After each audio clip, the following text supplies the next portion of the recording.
Hi friends, இன்றைக்கி மாம்பழம் கேசரி எப்படி செய்கிறதுன்னு பார்க்கலாங்க. அதுக்கு ஒரு 2 மாம்பழத்தை தோல்லாம் சீவிட்டு அரைச்சி வச்சுருக்குறேங்க. இப்போ வடசட்டியில் 1 ஸ்பூன் நெய் சேர்த்துருக்குறேன். இந்த நெய்யில் முந்திரி திராட்சையெல்லாம் வறுத்துடுங்க.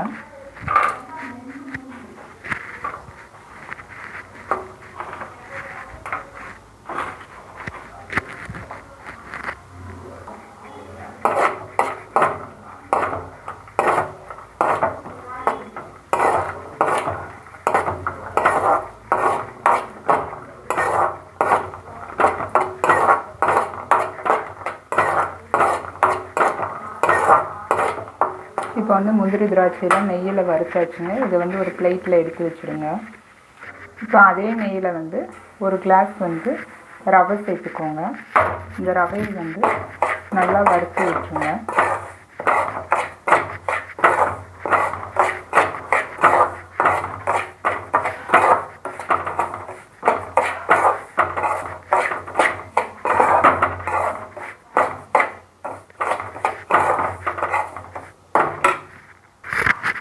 இப்போ இதில் 1 ஸ்பூன் தேங்காய் எண்ணெய் சேர்த்துக்கோங்க.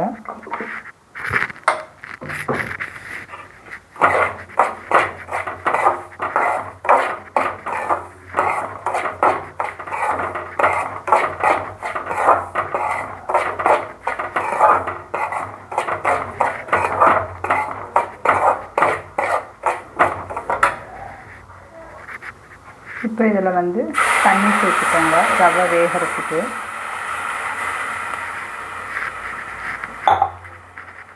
ஒரு கிளாஸ் ரவைக்கு 1.5 கிளாஸ் தண்ணி சேர்த்துக்கோங்க.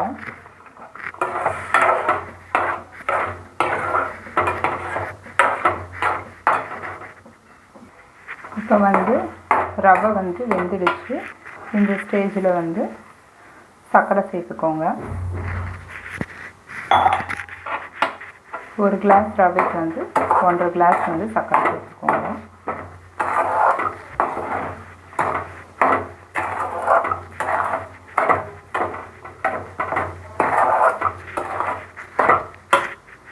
இப்போ இதில் முந்திரி திராட்சை சேர்த்துக்கோங்க.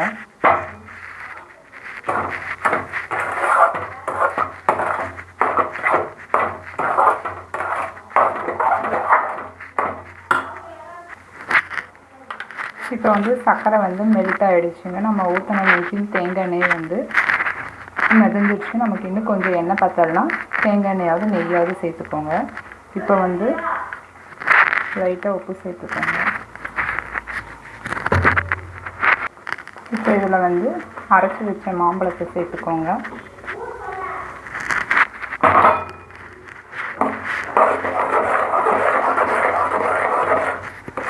மாம்பழத்தை சேர்த்து நல்லா கிண்டி வச்சுங்க.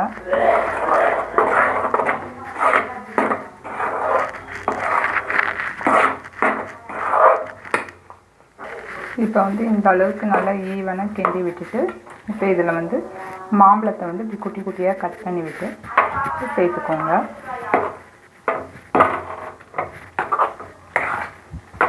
இப்போ மாம்பழம் கேசரி ரெடிங்க. இதை நீங்களும் செஞ்சு பாருங்கள். இது ஒரு சிம்பிள் ஈஸியான ஒரு ரெசிபி தான். இந்த சேனல் பிடிச்சிருந்தா லைக் பண்ணுங்கள், ஷேர் பண்ணுங்கள், சப்ஸ்கிரைப் பண்ணுங்கள், பெல் பட்டனை கிளிக் பண்ணுங்கள். தேங்க்யூ.